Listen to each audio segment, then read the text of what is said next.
A very good evening to all of you. सभी प्यारे viewers का वेलकम है वाईडी के ट्यूटोरियल क्लास में। मेरा नाम है अमन बहल।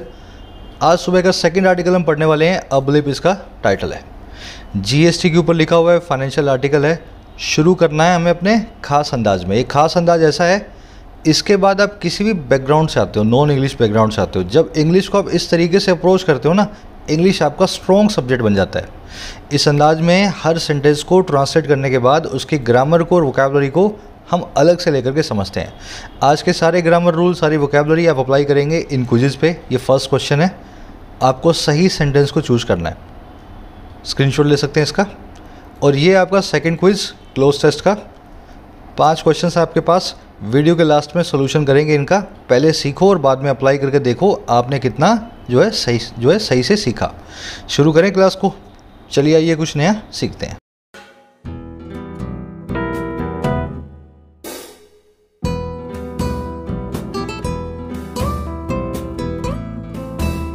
कह रहे अ ब्लिप।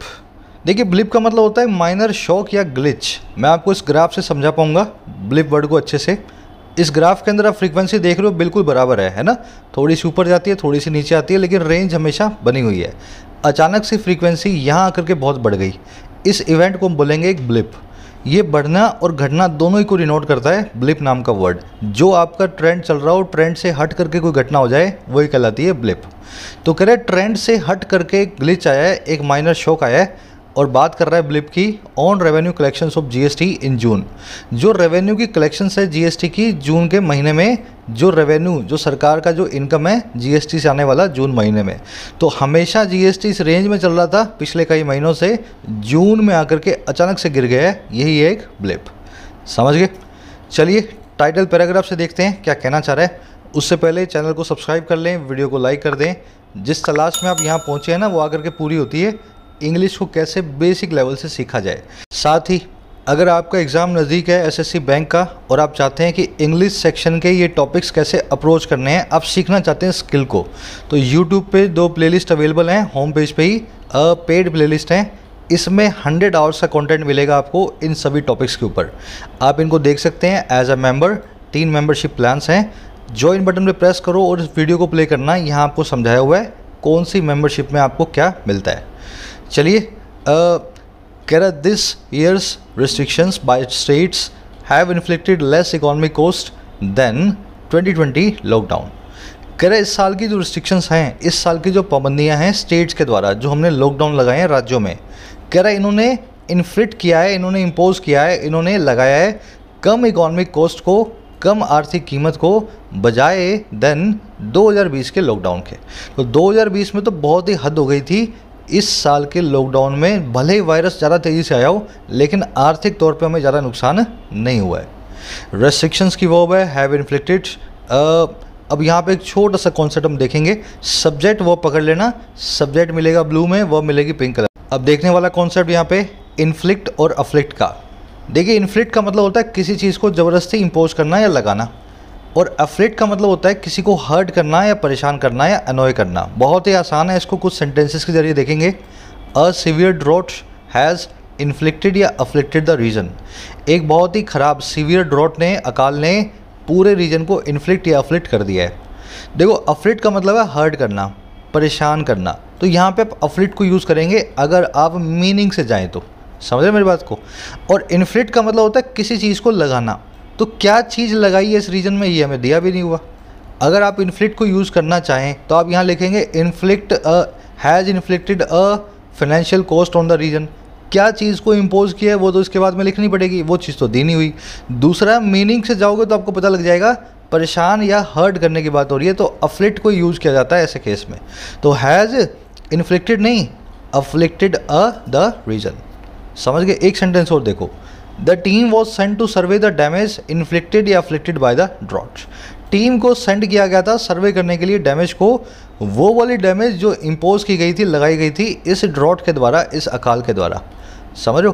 तो यहाँ पे डैमेज को इम्पोज करने की बात हो रही है, तो अफ्लिक्टेड नहीं, इन्फ्लिक्टेड नाम के वर्ड को हम यूज़ करेंगे। अफ्लिक्टेड का मतलब है चोट खाया हुआ, वो वाली डैमेज जो चोट खाई हुई है। तो चोट नहीं खाई हुई, डैमेज को हमने इम्पोज किया है, इन्फ्लिक्ट किया है, inflicted bye the drought.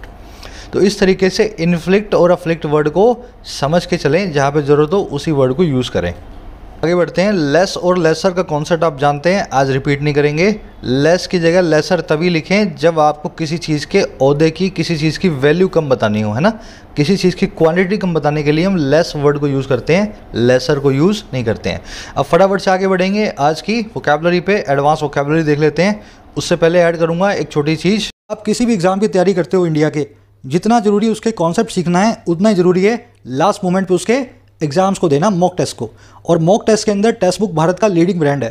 For example आप देख पा रहे होंगे, चाहे एसएससी हो, चाहे बैंक्स हो, चाहे यूपीएससी हो, चाहे डिफेंस हो, हर एग्जाम के हज़ारों मॉक टेस्ट आपको मिलते हैं एक सिंगल पैकेज के अंदर। अब ये 17,000 मॉक टेस्ट का पूरा पैकेज जो है आपको मिलता है 299 रुपीज़ में 1 साल के लिए और 399 में 2 ईयर्स के लिए।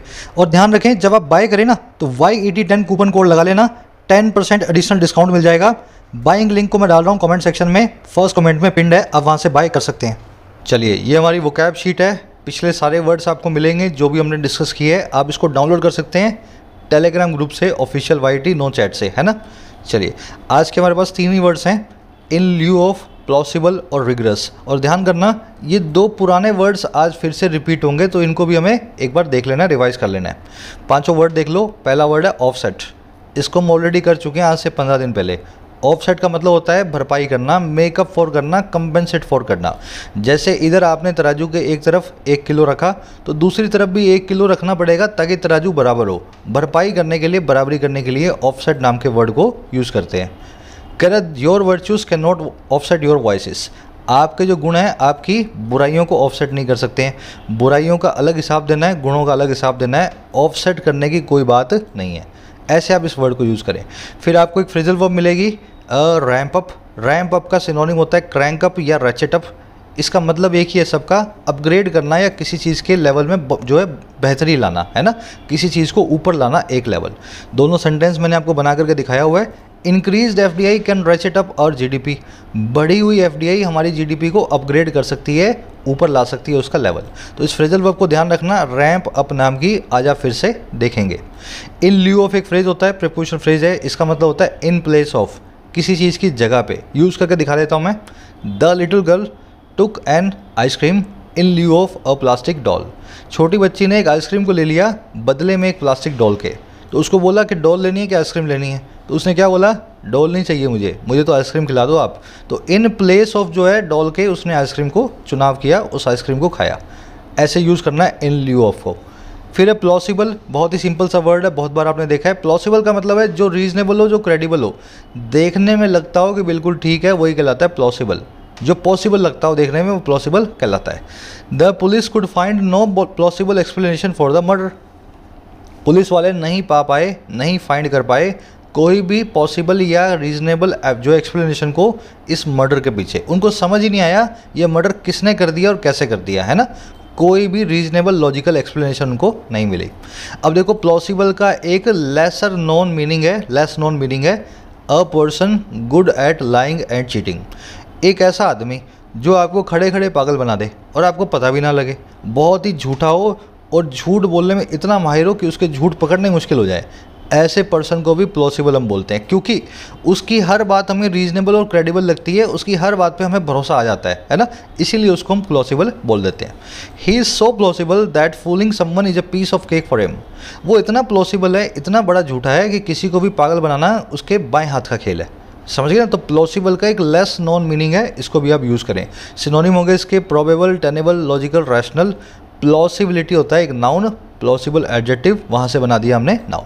लास्ट वर्ड है रिगरस। रिगरस का मतलब होता है बहुत ही कड़ा, बहुत ही strict.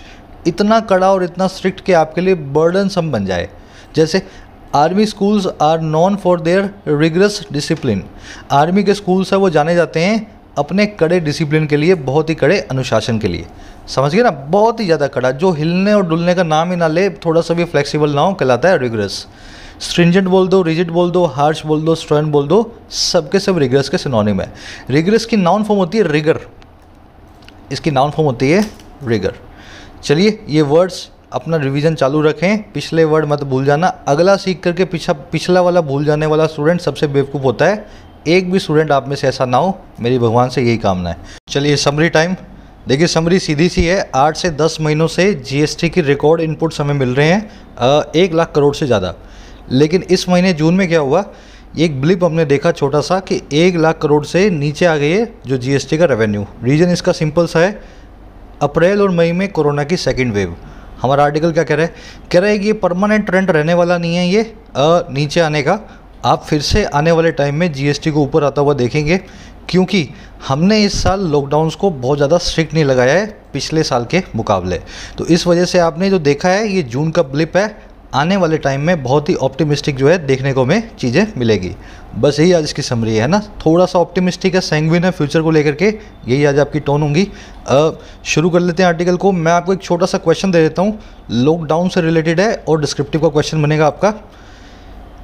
Considering the high economic cost, are lockdowns practical in case of the inevitable upcoming waves of the pandemic.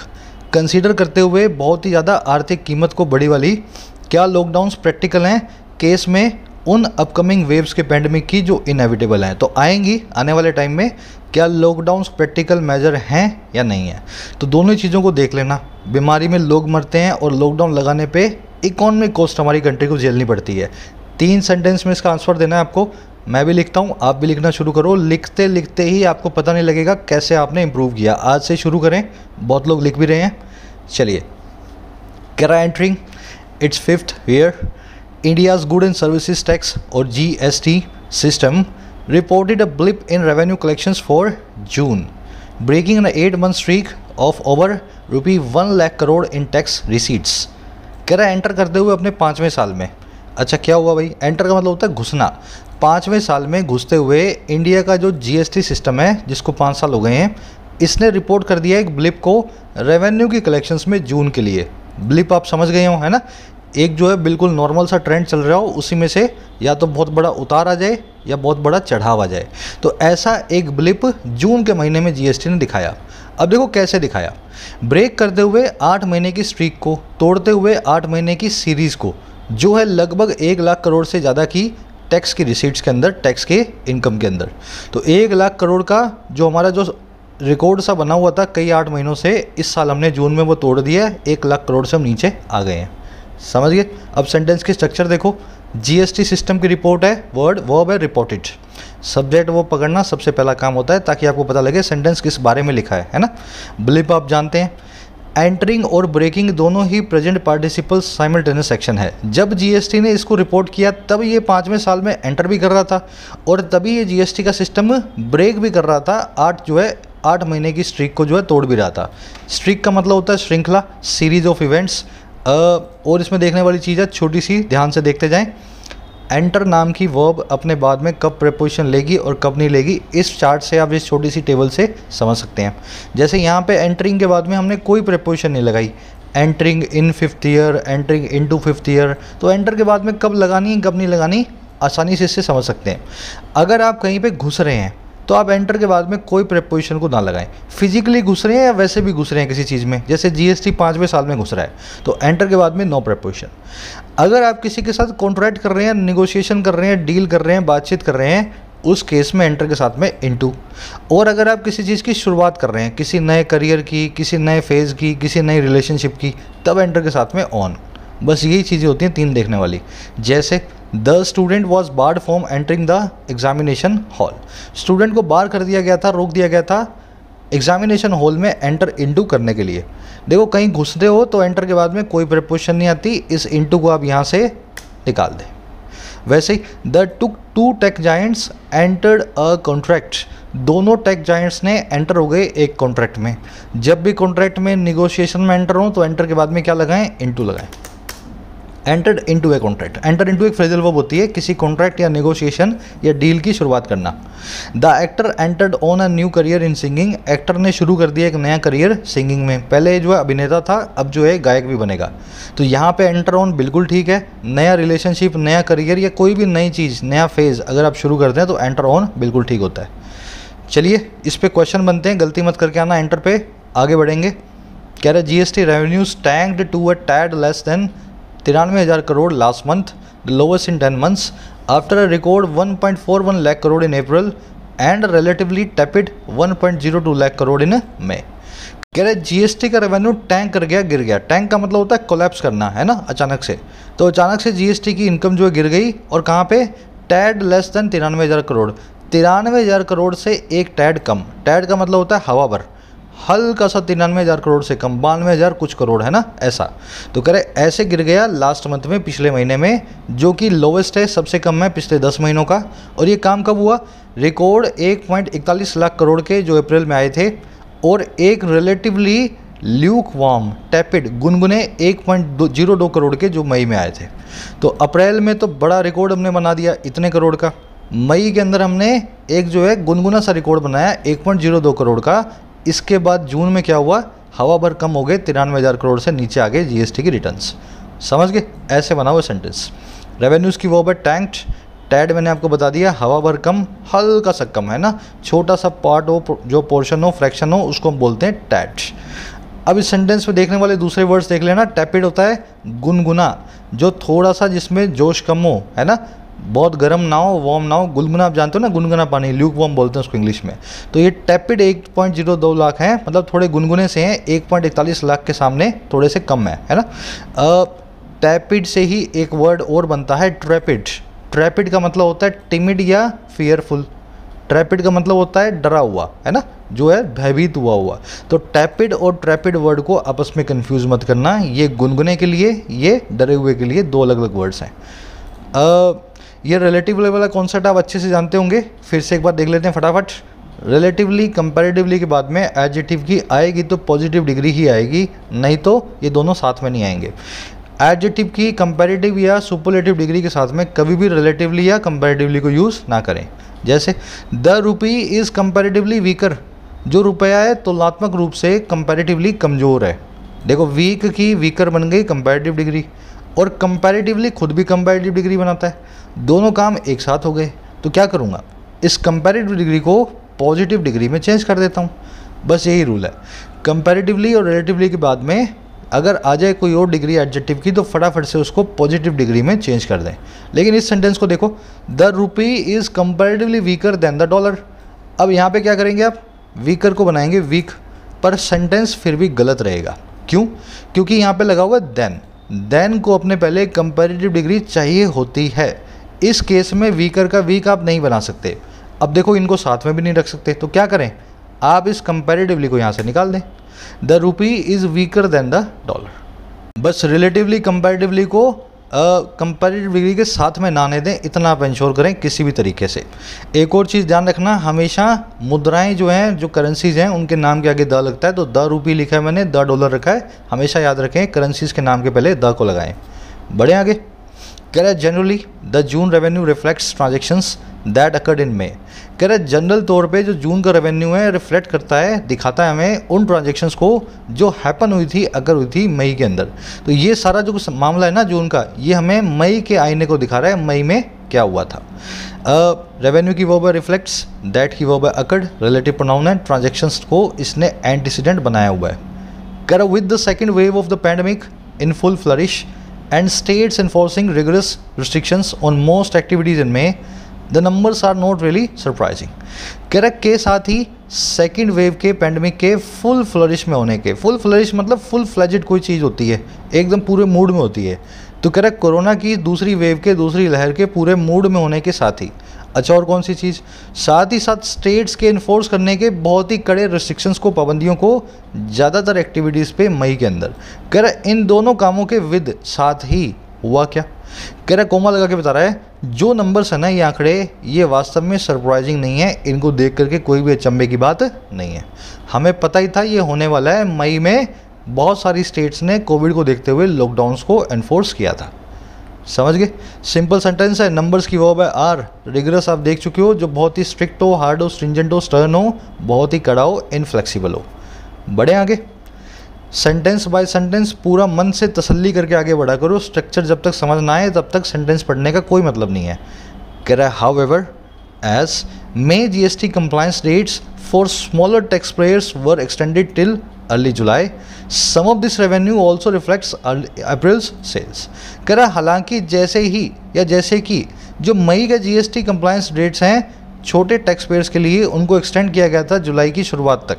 कह रहा है हालांकि ये बात होने की वजह से कुछ एक जो रेवेन्यू है ना, ये जो हम देख रहे हैं सम ऑफ दिस रेवेन्यू, ये रिफ्लेक्ट करता है अप्रैल की सेल्स को भी, क्योंकि हमने अप्रैल की रिटर्न भरने की डेट जो है जुलाई तक एक्सटेंड की हुई है। तो मई के अंदर सिर्फ मई वाला जो हम नहीं देख पा रहे हैं जून में, इसमें अप्रैल का भी थोड़ा हिस्सा हो सकता है, ऐसा हमें देखने में लगता है। समझ गए। डेट्स की वर्ब है एक्सटेंडेड, वर एक्सटेंडेड, पैसिव वॉइस में सम की वर्ब है रिफ्लेक्ट्स। कंप्लायंस डेट का मतलब होता है लास्ट डेट, जिस डेट तक आपको अपनी रिटर्न भरनी है वो डेट कहलाती है कंप्लायंस डेट। कह रहे 10 the actual GST income attributable to May's economic activity would be lower than June's gross GST kitty.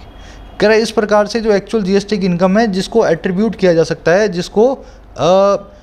जिसको रखा जा सकता है, और किस पे, मई की इकोनॉमिक एक्टिविटी पे। भाई मई की इकोनॉमिक एक्टिविटी की वजह से कितनी इनकम हुई जो कि एट्रीब्यूटेबल है मई पे। कह रहा है वो इनकम है ना वुड भी होगी कम, और किसके बजाय जून के ग्रोस जीएसटी किटी के। तो इस 93,000 करोड़ में भी आपको कुछ और कम करना पड़ेगा। अप्रैल वाला अगर आप माइनस करोगे तो मई का आपको सही में शुद्ध मालूम चलेगा, जो कि 93 से भी कम है। समझ गए। इनकम की वर्ब है वुड बी, किटी का मतलब होता है एक छोटा सा फंड, है ना, जीएसटी किटी मतलब जीएसटी फंड। अब देखो इस एट्रीब्यूटेबल को पहले तो समझो ये होता क्या है, इस सेंटेंस से समझ में आएगा। Our success can be attributed on sheer luck. हमारी सक्सेस जो है प्योर लक पे, शेयर लक पे एट्रीब्यूट की जा सकती है। इसका मतलब ये है हमारी सक्सेस का रीज़न अगर आप पूछें तो हम बोलेंगे शेयर लक है। शेयर मतलब प्योर, है ना, बहुत लकी रहे हैं हम, इसी वजह से हमें सक्सेस मिली है। समझ गए ना। एट्रीब्यूट करके आप किसी चीज़ का रीज़न बताते हो, उसके पीछे का कारण बताते हो। अब ध्यान देना, एट्रीब्यूट का एक सिनोनिम है एस्क्राइब। एट्रीब्यूट और एस्क्राइब दोनों ही अपने बाद में टू लेते हैं। ऑन लगाने का आपका मन होगा लेकिन आप लगाएं टू।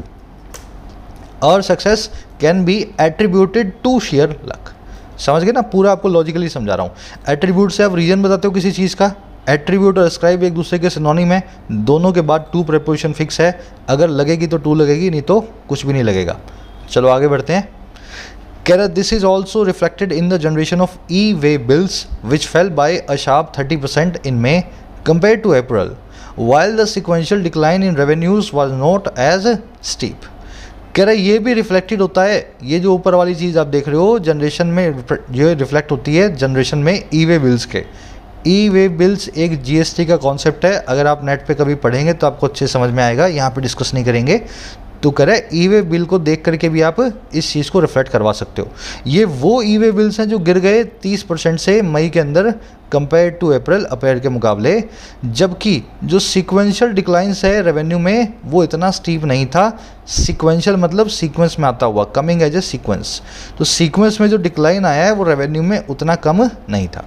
तो रेवेन्यू का डिक्लाइन तो 1 लाख से हम जो है 93,000 करोड़ पे आ गए, लेकिन ई वे बिल जो है वो बहुत ज़्यादा गिरे हैं। इसका मतलब ये है कि अप्रैल का एक बहुत बड़ा हिस्सा इन 93,000 करोड़ में हम गिन करके बैठे हैं। समझ गए।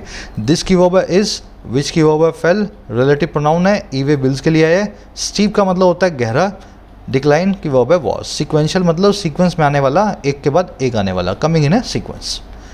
कह रहा with case loads declining over June and restrictions being pulled back gradually, revenue should pick up next month with 5.5 crore e-way bills generated in June from 3.99 crore in May। अब मैंने आपको बताया था कि इसकी टोन है ऑप्टिमिस्टिक। अब देखो ये ऑप्टिमिज्म ही दिखा रहा है, आगे आने वाले वक्त के लिए हमें अच्छा बता रहा है। कह रहा है के साथ ही विद केस लोड के डिक्लाइन करने के जून के अंदर। केस लोड आप जानते हैं ना, टोटल कितने एक्टिव केस हैं हमारे देश में। कह रहा है इस चीज़ के डिक्लाइन होने के साथ ही और रेस्ट्रिक्शंस के पुल बैक होने के साथ ही, पैसिव जीरेंड है यहाँ पे, रेस्ट्रिक्शंस को विड्रॉ किए जाने के साथ ही धीमे धीमे ग्रेजुअली। कह रहे हैं इन दोनों के साथ ही है ना, रेवेन्यू को पिकअप करना ही चाहिए, रेवेन्यू को थोड़ा सा उछाल खाना ही चाहिए अगले महीने में। और कैसे, 5.5 करोड़ ई वे बिल जनरेट होने के साथ ही जून में, जो था 3.99 करोड़ मई के अंदर। तो ई वे बिल जून में तो गिरा, कितना गिर गया भाई, 30% गिर गया। लेकिन आगे आप देखोगे जुलाई के अंदर, जब जून वाला जो आप देखोगे ना, तो वो 5.5 करोड़ है, 3.99 वाला मई से बहुत ऊपर आ गया है। आने वाले टाइम में कुछ अच्छा देखने को मिलेगा। समझ गए सेंटेंस को। रेवेन्यूज़ की वर्ब है पिकअप, शुड पिकअप। पिकअप का मतलब होता है किसी चीज़ का धीमे धीमे ऊपर आना। ये विद प्रीपोजिशन के ऑब्जेक्ट हैं, केस लोड डिक्लाइनिंग और बीइंग पुल्ड बैक। प्रेपोजिशन है, इसलिए हमने वर्ब के आईएनजी फॉर्म को यूज़ किया है। चलो आगे बढ़ते हैं। ये पैसिव जीरेंड है भाई, नोट्स निकाल लो और अभी देख लो पैसिव जीरेंड को कब यूज़ करना होता है। बहुत आसान है, कई बार कर चुके हैं। कह रहा despite the slow down in May June, GST collections in quarter first of 2021-22 have been healthier than the pre-pandemic levels, confirming that this year's restrictions driven by states have inflicted less economic cost than the national lockdown a few hours notice in 2020। अब देखो फिर से optimism दिखा रहा है, आशावाद दिखा रहा है। कह रहा बावजूद स्लो डाउन के मई जून में, बावजूद इस मंदी के जो मई जून में देख रहे हैं, जीएसटी के कलेक्शन जो है ना फर्स्ट क्वार्टर में वो रही हैं हेल्दियर, वो रही हैं ज़्यादा स्वास्थ्य वाली। और किसके मुकाबले भाई? प्री पैंडमिक लेवल्स के। तो अगर आप 2019 का लेवल देखोगे ना तो उससे तो अच्छा रहा है 2021 के अंदर, बावजूद कोविड की सेकेंड वेव के। कह रहा है ये जो रही है ना, कंफर्म करते हुए रही हैं इस बात को, पुष्टि करते हुए दैट वो ये कि जो इस साल की रेस्ट्रिक्शंस हैं जो कि ड्रिवन बाय हैं स्टेट्स, जिन रेस्ट्रिक्शंस को ड्राइव किया गया स्टेट्स के द्वारा लगाया गया है, ऐसी पाबंदियों ने इन्फ्लिक्ट किया है, इम्पोज किया है कम आर्थिक कीमत को, इकोनॉमिक कॉस्ट को, बजाय नेशनल लॉकडाउन के जो कुछ आवर्स के नोटिस पे लगा था 2020 के। तो इस साल हमने 2019 से तो अच्छा ही करके दिखाया है, पैंडेमिक से पहले वाला। और एक चीज़ हमें पता लग गई है कि हमने बहुत बड़ी इकोनॉमिक कीमत जो है, आर्थिक कीमत जो है इस साल नहीं चुकाई है, 2020 में तो चुकाई थी, हम अच्छे से जानते हैं। समझ गए? कलेक्शंस की वर्ब है हैव बिन, कन्फर्मिंग हो गया प्रेजेंट पार्टिसिपल साइमल्टेनियस एक्शन।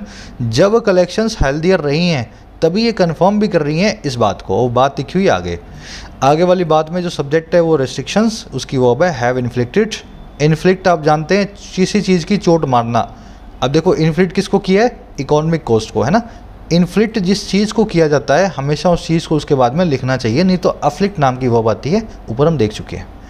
बढ़े आगे। कह रहा while the second wave setbacks have shaken up business and consumer sentiment, average monthly revenues of ₹1 lakh crore which Finance Minister Nirmala Sitharaman has termed the new normal for GST could perhaps sustain through the years if there is no dramatic resurgence of the pandemic and vaccinations are ramped up as promised। सबसे लंबा sentence है article का और बहुत आसान है।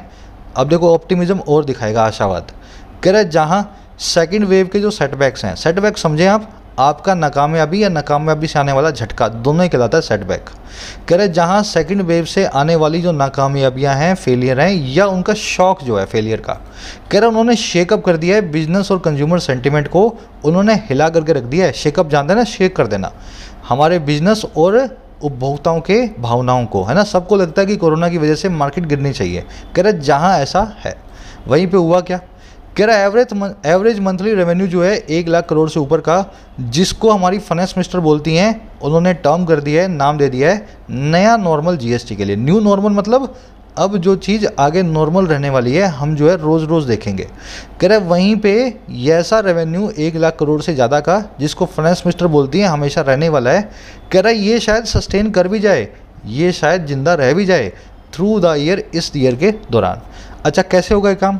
कह रहा अगर वहाँ पे कोई ड्रामेटिक रिसर्जेंस नहीं होती है पैंडेमिक की, ड्रामा भरा फिर से पैंडेमिक का उभर करके आने का काम नहीं होता है। आप सुन रहे हो अक्टूबर में थर्ड वेव आ गई है और बहुत ज़्यादा केस आ रहे हैं। कह रहा अगर ऐसा नहीं होता है और वैक्सीनेशंस को रैंप अप किया जाता है, लेवल अप किया जाता है, रेचेट अप किया जाता है, जैसा कि प्रॉमिस भी किया है सरकार ने। समझे? ऐसे बना सेंटेंस। एक बार रिपीट कर रहा हूँ, फिर स्ट्रक्चर देख लेना सारी। कह रहे जहाँ सेकंड वेव की नाकामयाबियों ने सबके मनों को, सेंटिमेंट्स को हिला करके रख दिया था, वहीं पे जो नया average monthly revenue 1 lakh crore का है, जिसको फाइनेंस मिनिस्टर बोलती है कि अब ये न्यू नॉर्मल है जीएसटी का, ये हो सकता है जिंदा रह ही जाए पूरे साल के दौरान, अगर कोई बड़ी रिसर्जेंस ना हो पैंडेमिक की आने वाले महीनों में, और वैक्सीनेशंस को इम्प्रूव किया जाता है, जैसा कि प्रॉमिस भी सरकार कर चुकी है। अब देखने वाली चीज़ें देख लो। सेटबैक्स की वर्ब है have shaken up, monthly revenues की वर्ब है कुड परहैप्स सस्टेन। सस्टेन का मतलब होता है मेंटेन करना, सर्वाइव करना, जिंदा रहना, बने रहना। फाइनेंस मिनिस्टर की वर्ब है हैज़ टर्म्ड। टर्म का मतलब होता है किसी चीज़ को कोई नाम देना। रिसर्जेंस आपका सब्जेक्ट है और इसकी वर्ब है इज़। इसको मैं कलर दे देता हूँ, ब्लू कलर, ठीक है ना। देयर से क्लोज शुरू हो रहा है, वर्ब है इज़, सब्जेक्ट रखा है इसके बाद में रिसर्जेंस। रिसर्जेंस को री इमर्जेंस बोल दें, रीअकरेंस बोल दें, रीअपीयरेंस बोल दें, किसी चीज़ का फिर से सबके सामने उभर करके आना कहलाता है रिसर्जेंस। ठीक है, वैक्सीनेशन की वर्ब है आर रैम्प्ड अप पैसिव वॉइस में। रैम्प अप आप देख चुके हैं, पहले ही बता चुका हूँ आपको, लेवल अप करना, रेचेट अप करना, क्रैंक अप करना, किसी चीज़ के लेवल में बढ़ोतरी करना कहलाता है जो है रैम्प अप। अब इसमें देखने वाली एक ही चीज़ है, टर्म एक ऐसी वर्ब है जो अपने बाद में कभी एज नहीं लेती है। सारी वो वर्ब्स मैं आपको दिखा रहा हूँ जिनके बाद में कभी भी एज को ना लगाया जाए। Call, elect, register, appoint, make, choose, think, name, consider और टर्म, है ना। कभी भी एज लगाओगे इनके बाद तो गलत हो जाएगा सेंटेंस, ध्यान रखना। चलो, यहाँ इसने भी नहीं लगाया है, चलो आगे बढ़ें। कह रहा है this should give some physical breathing room for the centre and states but neither can afford to sit back. कह रहा है ये चीज़ देनी चाहिए इस चीज़ को थोड़ा सा आर्थिक ब्रीदिंग रूम मतलब सांस लेने का मौका। तो आर्थिक तौर पे थोड़ा सा सांस लेने का मौका मिलेगा, थोड़ा आराम मिलेगा। और किसको? सेंटर को और स्टेट्स को। कह रहे दोनों में से लेकिन कोई भी अफोर्ड नहीं कर सकता सिट बैक करना, हाथ पे हाथ धरना। तो थोड़ा सा इनको आराम मिलेगा, है ना। भाग रहे हैं इतने महीनों से, अब 1-2 महीना ये शांति से बैठ सकते हैं, लेकिन हाथ पे हाथ धर बैठने का काम इनके पास, दोनों के पास नहीं होना चाहिए। दिस की वर्ब है शुड गिव, ब्रीदिंग रूम होता है ब्रीदिंग स्पेस, इसको आप रिस्पाइट या रिप्रीव भी बोल सकते हैं, कोल्ड कंफर्ट भी बोल सकते हैं, छोटी सी राहत होती है ना, उसको बोलते हैं ब्रीदिंग रूम। नीदर की वर्ब है कैन अफोर्ड। कह structure corrections in the GST regime and the inclusion of petroleum and electricity may take longer but there is enough that needs immediate attention। अब कह रहा है आगे क्या क्या इनके पास काम बचे हैं, हाथ पे हाथ तो धरे बैठेंगे नहीं, तो कौन से काम जो है निपटाएंगे इसी बीच। कह रहा है बुनियादी करेक्शंस जो हैं, बुनियादी इंप्रूवमेंट जो हैं स्ट्रक्चर में, जीएसटी के सिस्टम में, रिजीम में, और जो इंक्लूड करने का काम है, जो इंक्लूजन करने का काम है पेट्रोल और इलेक्ट्रिसिटी को। कह रहा है ये दोनों चीज़ और वक्त ले सकती हैं, मे टेक लॉन्गर। कह रहे लेकिन फिर भी वहाँ इनफ है, हमारे पास पर्याप्त है, जो नीड करता है इमीडिएट अटेंशन को, जिसको फटाफट अटेंशन देने की ज़रूरत है। तो कह रहे ये काम में टाइम लगेगा, हम भी जानते हैं, आराम से करो, लेकिन अभी भी और कई काम है जिनको आपको पहले देखना है इन्हीं 1-2 महीनों के दौरान। समझ गए। स्ट्रक्चर्स की वर्ब है और इंक्लूजन दोनों की वर्ब है मे टेक, है ना, एंड कंजंक्शन से दोनों सेंटेंस मिले हुए हैं सब्जेक्ट। इनफ की वर्ब है इज़, दैट की वर्ब है नीड्स। दैट जो है इस इनफ नाम के नाउन के लिए जो है ना रिलेटिव प्रोनाउन आया है। इनफ जो है एक नाउन भी है, एडजेक्टिव भी है, एडवर्ब भी है, depending on the subject, depending on the sentence, है ना।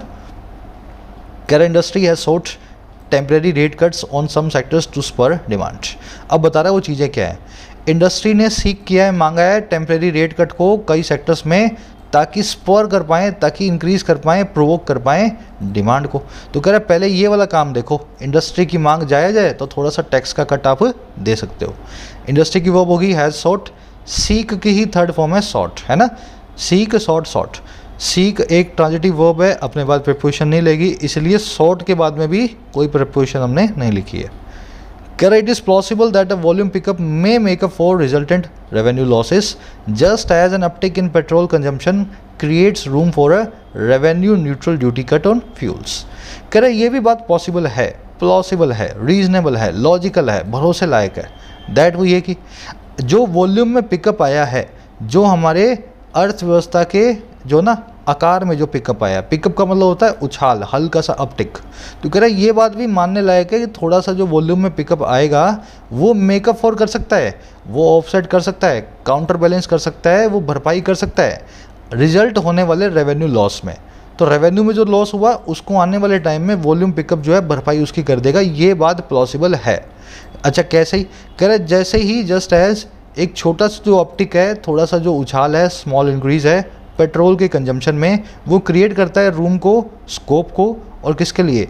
एक revenue neutral duty cut fuels पे। तो पेट्रोल का कंजम्पशन बढ़ गया, सरकार का रेवेन्यू भी बढ़ गया। अब सरकार को क्या मिलेगा इससे? थोड़ा सा मौका मिलेगा कि सरकार थोड़ा सा टैक्स कम कर दे, क्योंकि लोग पेट्रोल ज़्यादा कंज्यूम कर रहे हैं, तो पहले के मुकाबले सरकार को टैक्स तो उतना ही मिलेगा, लेकिन टैक्स की रेट थोड़ी सी कम हो सकती है। तो कह रहा है ऐसी चीज़ें भी अब सरकार के सामने, ऐसे सवाल भी खड़े हैं। समझ गए। इट की वर्ब है इज़, प्लॉसिबल में आपको समझा चुका हूँ, लॉजिकल हो, प्रोबेबल हो। मेकअप फॉर भी वही होता है, ऑफसेट कर दे, जो काउंटर बैलेंस करे, भरपाई करे। वॉल्यूम पिकअप की वर्ब है कुड मेकअप फॉर। अपटिक की वर्ब है क्रिएट्स, अपटिक का मतलब होता है स्मॉल इंक्रीज, बिल्कुल छोटा सा इंक्रीज कहलाता है अपटिक।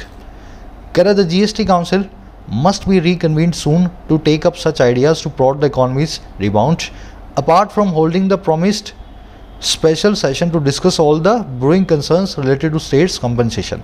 अब बता रहे जीएसटी काउंसिल के क्या क्या कर्तव्य हैं, क्या क्या फ़र्ज़ हैं आने वाले महीनों में। कह रहे इस काउंसिल को फिर से कन्वीन किया जाना चाहिए, फिर से बुलाया जाना चाहिए, ऑर्गेनाइज़ किया जाना चाहिए, और कब, बड़ा ही जल्दी, सून। क्यों करवाना है भाई? ताकि टेकअप करें ऐसे आइडियाज़ को, कंसीडर करें, उठाएं ऐसे विचारों को। टेकअप का मतलब है उठाना है, कंसीडर करना। और कौन से विचार, कौन से आइडियाज़ जो प्रोड करें, इनकरेज करें इकोनॉमी के रिबाउंड को, हमारी अर्थव्यवस्था के रिवाइवल को। प्रोड का मतलब होता है इनकरेज करना, किसी चीज़ को आगे गाइड करना। तो कह रहे इसलिए जीएसटी काउंसिल का फिर से कन्वीन किया जाना जरूरी है ताकि अर्थव्यवस्था को रिवाइवल मिले।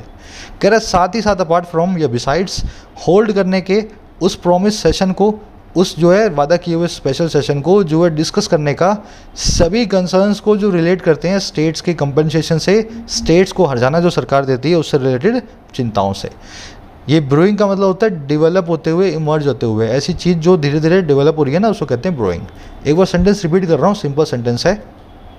काउंसिल को रिकन्वीन किया जाना चाहिए बहुत जल्दी ताकि अर्थव्यवस्था के रिबाउंड होने के जो ऐसे आइडियाज़ को टेकअप कर सके जिससे अर्थव्यवस्था में रिबाउंड या रिवाइवल हमें देखने को मिले। कह रहे इसी के साथ साथ, किसके साथ साथ, उस खास सेशन के भी जो इन्होंने प्रॉमिस किया हुआ है कि हम डिस्कस करेंगे, उसमें स्टेट्स को जीएसटी का जो हर्जाना देना होता है उससे रिलेटेड कंसर्न्स की बात करेंगे। समझ गए? काउंसिल की वर्ब है मस्ट बी रिकन्वीन्ड, पैसिव वॉइस में। रिकन्वीन, रीऑर्गेनाइज, रीहोल्ड, ये सब के सब बताते हैं किसी को मीटिंग को बुलाने को, है ना। कन्वीन करना मतलब मीटिंग को बुलाना। प्रोड आपको मैंने बता दिया, इंकरेज करना। रिबाउंड मतलब रिवाइवल। अपार्ट फ्रॉम और बिसाइड्स एक ही बात है, साथ ही साथ बोलते हैं इसको। ब्रूइंग वो हर चीज़ है जो कि डेवलप हो रही है, इमर्ज हो रही है, धीमे धीमे सबके सामने ग्रो कर रही है ना। ऐसे कंसर्न जो सबके सामने धीरे धीरे पैदा हो रहे हैं।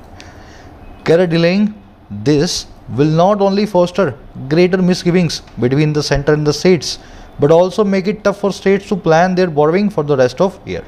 कह रहे अगर जीएसटी कंपनसेशन के ऊपर हमने जीएसटी काउंसिल नहीं बुलाई, अगर डिले कर दिया इस चीज़ को, डिलेइंग दिस, तो कह रहे ये डिलेइंग नाम की जो चीज़ है ना, ये ना केवल फोस्टर करेगी, ना केवल ये पालेगी बहुत ही बड़ी बड़ी मिसगिविंग्स को, गलतफहमियों को, और किसके बीच में, स्टेट्स और सेंटर्स के बीच में, बट ऑल्सो साथ ही साथ ये मेक करेगी इस चीज़ को टफ, ये बनाएगी इस चीज़ को बड़ा मुश्किल स्टेट्स के लिए, कैसे वो प्लान करें अपनी बोरोइंग को बाकी बचे हुए साल के लिए। अगर स्टेट्स को पता ही नहीं है उनको कितना हर्जाना मिलेगा, तो स्टेट्स दो चीज़ें सोचेंगी। पहला तो ये कि सेंटर हमें देना नहीं चाहता, हर्जाने की बात कर ही नहीं रहा, मिस गिविंग स्टेट्स के मन में बनी रहेगी। दूसरा, स्टेट्स को ये भी नहीं पता लगेगा कि सेंटर से हर्जाना नहीं मिल रहा है तो कितना हमें सरकार से या जो है पब्लिक से बोरो करना है। ये जीएसटी कंपनसेशन जो है एक कॉन्स्टिट्यूशन, जीएसटी का जो एक्ट है उसका पार्ट है। सेंटर का 5 साल तक स्टेट्स को हर्जाना देने का एक छोटा सा नियम है, उसी नियम के तहत सेंटर हर्जाना देता आ रहा है ना। तो ये आप थोड़ा सा पढ़ोगे तभी आप पता कर पाओगे जीएसटी कंपनसेशन क्या होता है। डिलेइंग की दो वर्ब्स हैं, पहली है विल फोस्टर, दूसरी है will make. Not only but also say दोनों वर्ब्स जुड़ी हुई हैं, रिलेटिव कंजंक्शन है, correlative conjunctions. Not only but also की खासियत ये है जो वर्ब जो इसके बाद में आएगा पार्ट ऑफ स्पीच का वर्ड, वो भी बट ऑल्सो के बाद में आना चाहिए, है ना। यहाँ भी वर्ब और यहाँ भी वर्ब। फोस्टर वर्ब को देख लेना, किसी को पालना, हार्बर करना, नरिश करना, रेज करना। आपने फोस्टर पेरेंट्स सुना होगा, पालक माता पिता बोलते हैं इनको। ऐसे माता पिता जो आपके रियल बायोलॉजिकल पेरेंट्स नहीं है लेकिन किसी इंसान को पालते हैं, किसी बच्चे को, तो वो पालक माता पिता हैं, फोस्टर पेरेंट्स है ना। चलो, मिसगिविंग का मतलब होता है गलतफहमियाँ। Correct clarity is also needed urgently on when ₹1.58 lakh crore of back to back borrowings for states in lieu of compensation dues will begin. Correct clarity इस चीज़ पे भी चाहिए बहुत ही जल्दी, अर्जेंटली। और किस चीज़ पे ऑन लगा के बता रहे हैं, कब 1.58 लाख करोड़ जो हैं एक के बाद एक होने वाली जो बोरोइंग है स्टेट्स के लिए और बदले में कंपनसेशन ड्यूज़ के, वो शुरू होगी। तो सरकार ने एक स्कीम निकाली थी, पिछले साल बोला था कि आपको हर्जाना हम दे नहीं पा रहे हैं जीएसटी का, आप इतना पैसा हमसे उधार ले लो। तो कह रहा है अब उस पर भी चाहिए कि आपने उधार तो बोल दी, लेकिन ये बोरोइंग कब स्टेट के लिए शुरू होंगी इस पर भी थोड़ी सी क्लैरिटी डालो। स्टेट्स वेट कर रही हैं स्कीम के इम्प्लीमेंट होने का। क्लैरिटी की वर्ब है is also needed, passive voice में। 1 लाख करोड़ 58 लाख करोड़ की वर्ब है will begin. In lieu of मैंने आपको बता दिया, इन प्लेस ऑफ, है ना, किसी चीज़ के बदले में। तो सरकार ने यही बोला कंपनसेशन ड्यूज़ के बदले में ये लोन हमसे ले लो, इस साल हमारे पास पैसा नहीं है आपको देने के लिए। कह रहा है if the centre plans to raise 5,000 crore a week like it did last year, it will take रफली 32 weeks to complete such borrowings. कह रहा है अगर सेंटर प्लान करता है इकट्ठा करने का 5,000 करोड़ हर महीने हर वीक, जैसा कि इसने पिछले वीक किया भी था, पिछले जो है साल किया भी था।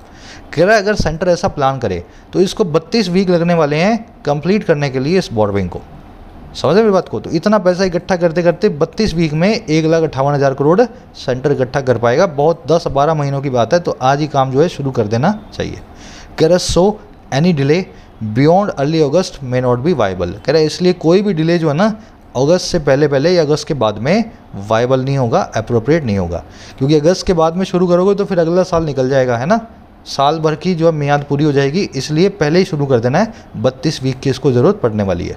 देख लो कितने अच्छे से एनालिसिस किया है इसने। पिछले साल 5,000 करोड़ का टारगेट था, 1,58,000 करोड़ से उसको जो है डिवाइड कर रहा है। बहुत ही अच्छे तरीके से आपको डिवाइड करके एनालाइज करके आपको आंकड़े आपके सामने रखता है। लास्ट सेंटेंस सिंपल है, सेंटर की वर्ब है प्लान्स, इट की वर्ब है डिड, इट की वर्ब है विल टेक, और एनी डिले की वर्ब है मे नॉट बी जो है इसकी वर्ब है। वाइबल का मतलब होता है अप्रोप्रिएट हो या सस्टेनेबल हो, जो चीज़ चल सके आगे तक लंबी जो है ना, उसको कहते हैं वाइबल। सेंटेंस में एक एरर भी है, मैं आपको 5 सेकंड देता हूँ, आप ढूंढें। चलो, क्लोज रखा है यहाँ पे और लाइक लगाया हुआ है। अक्सर एक क्लासिक एरर होती है ये, लाइक को प्रेपोजिशन की तरह यूज़ करें, कभी भी कंजंक्शन जो है उसको बनाए ना। अगर आपको क्लोज के लिए लाइक को यूज़ करना है तो लाइक का एक सिनोनिम होता है एज, जो कि कंजंक्शन का काम करता है, क्लोज से पहले आता है। तो सब्जेक्ट वर्ब देखते ही आप समझ गए, यहाँ पे लाइक नहीं, यहाँ पे एज पढ़ना चाहिए था इस क्लोज की वजह से, है ना। ये छोटी सी एरर है। चलिए आज के क्विज की तरफ बढ़ेंगे फटाफट। मुश्किल ज़्यादा कुछ है नहीं, ना आज का आर्टिकल और ना आज के क्विज, है ना।